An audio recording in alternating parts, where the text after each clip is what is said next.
Chapter 7 in Race for the Record. Good rejoicing practice. Mama, please, Alistair whispered, pulling his mother over near Coco's cage. How many times do I have to tell you? I feel fine. The sun had slipped behind the rugged mountains flanking the town even before the beachcombers returned, and now the evening shadows sent long fingers into the restless Sulu Sea. Anne Sherwood had already gone with Alistair's father to the chapel to set up the recording machine. His mother and Joy Ritterhoff were planning to meet Harry Edwards with his 2 translators at the chapel shortly.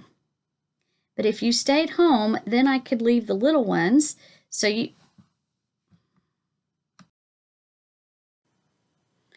so they wouldn't bother the recording session, said his mother quietly. I don't mean to interfere, Joy Ritterhoff said cheerfully. From the table where she was finishing a cup of tea. But we really don't mind if all the children come, she chuckled. We often end up recording on the porch of a bamboo hut with the usual number of pigs and chickens grunting and squawking underneath. I know that feeling because y'all might hear my dogs in a minute. It wants to go out so bad, but my son is weed eating. And it'll bother him if he does. Next page. Macy Sutherland couldn't help but laugh. Oh, all right, come on, everyone, let's go. But you must all be quiet during the recording. As the Sutherland children led the way past the coconut groves, then up the lane toward the chapel, Joy Ritterhoff exclaimed, over the neat rows of bamboo homes on stilts and colorful bougainvillea bushes, Brooks Point is truly a paradise.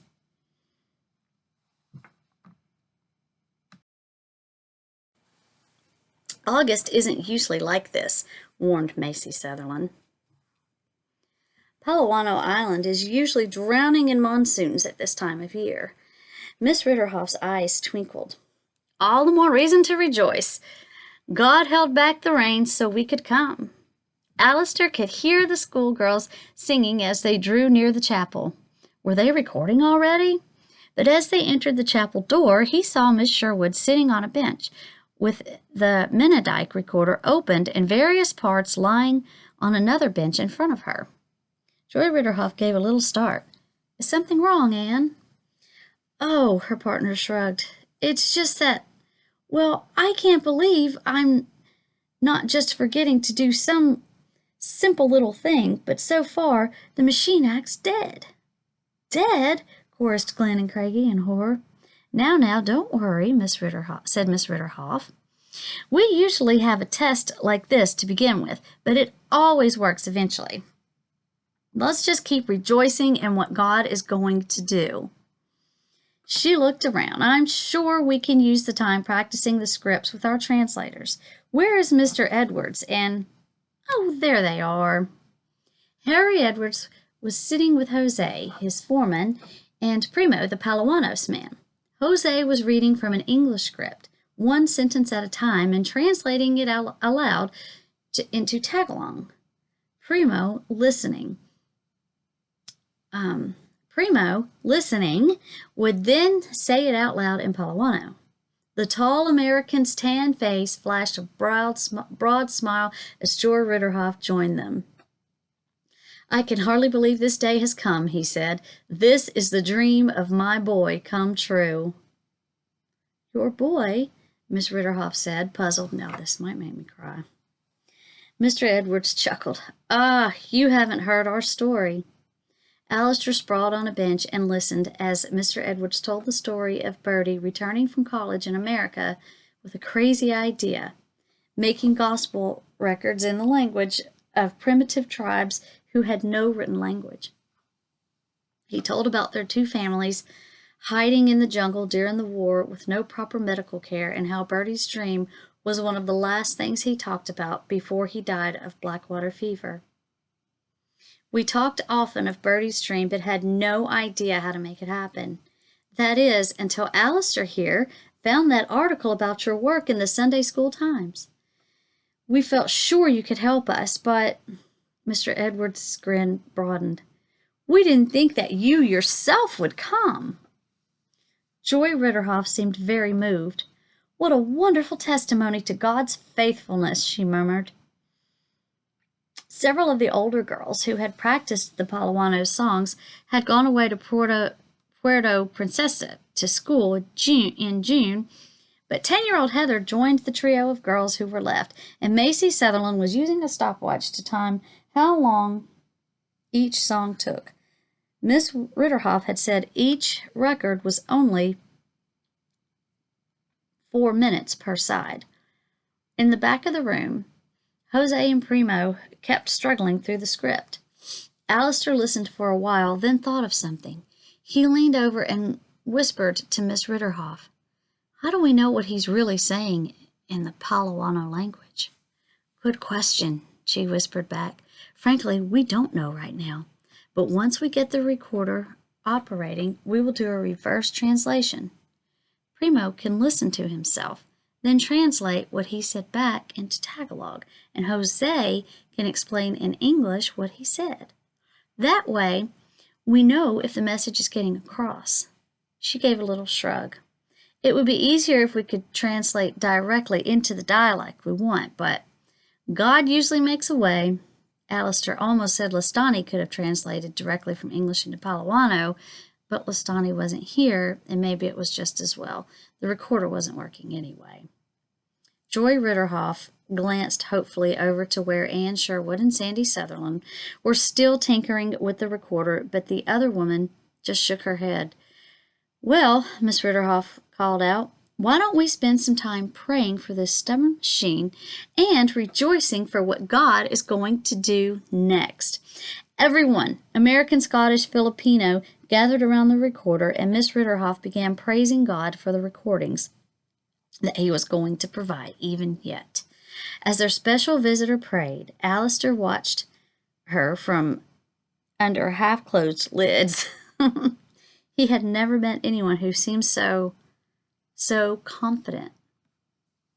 But Sunday afternoon, after Sunday school, in the morning worship service in the chapel, the recorder was still silent. Anne Sherwood switched the batteries, took out the tubes, and put them back, and wiggled all the wires, but nothing seemed to work. It's not looking good, is it? Joy Ritterhoff refused to be discouraged. I call this GRP, good rejoicing practice," she said firmly to the little group that had gathered once again in the chapel after lunch.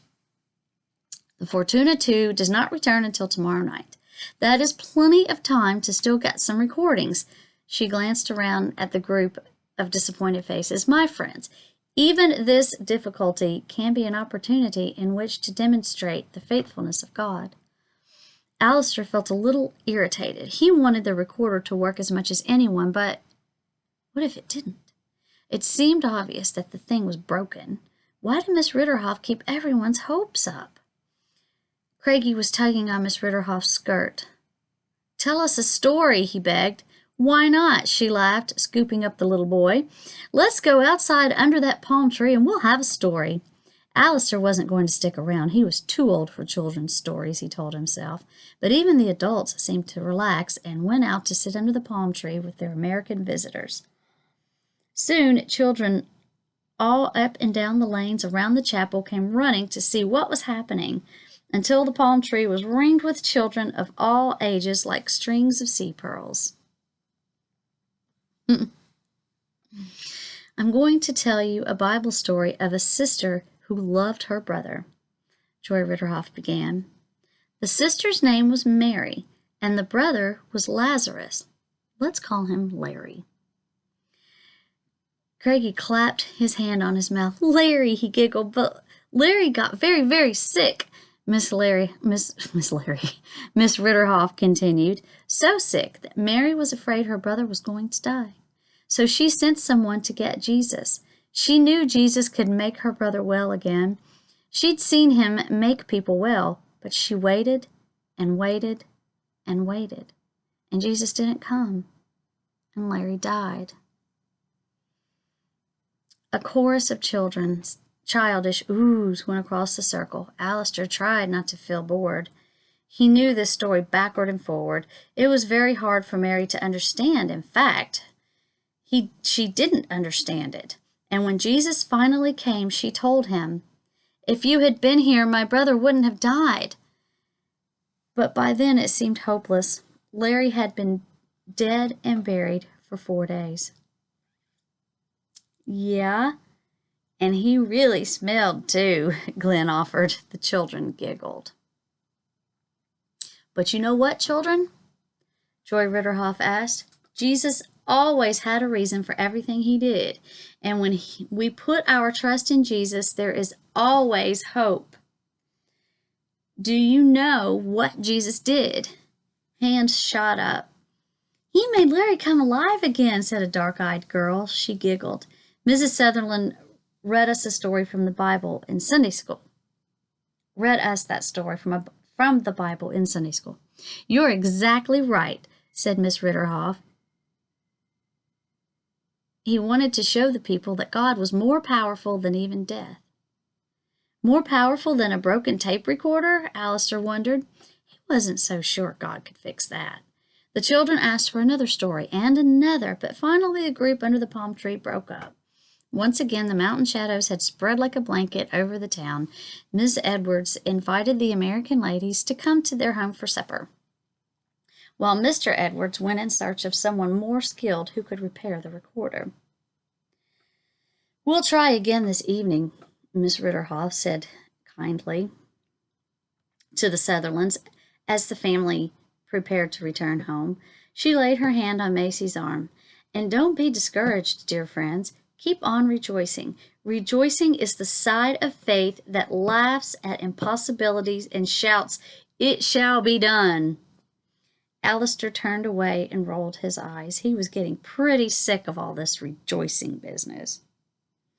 Alistair didn't feel like talking to anyone, not even Coco. He walked down to the beach and stood in the still, warm sand, watching the waves crashed one after another, rushed up on the shore like foamy spilled milk, and then were sucked back into the sea. The American ladies had come back from their visit to the Edwards home with an order for 10 hand-cranked phonographs to place in the mountain barrios. It was generous of Mr. Edwards, but what was the point? 2 whole days had gone by, and the Menendike recorder still wasn't working. Alistair could tell his parents were worried now. There was only 1 day left before Fortuna, too, returned to take Miss Ritterhoff and Miss Sherwood to Puerto Rico Princesa, then back to Manila. Suddenly, Alistair's heart began to beat a little faster. Manila. They were headed toward Manila. What if? His mind started spinning. He could travel to Manila. Oh, here he goes. He could travel to Manila with Miss Ritterhoff and Miss Sherwood. Why not? Surely his parents couldn't object to that. His parents wouldn't get stuck in Manila if the monsoons came suddenly.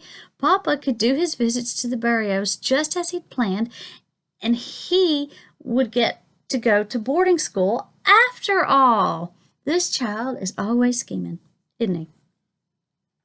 Alistair let out a whoop, and he'd meet lots of new kids, would be able to play basketball with all the other boys his age, and if he studied hard, surely he would catch up with his class.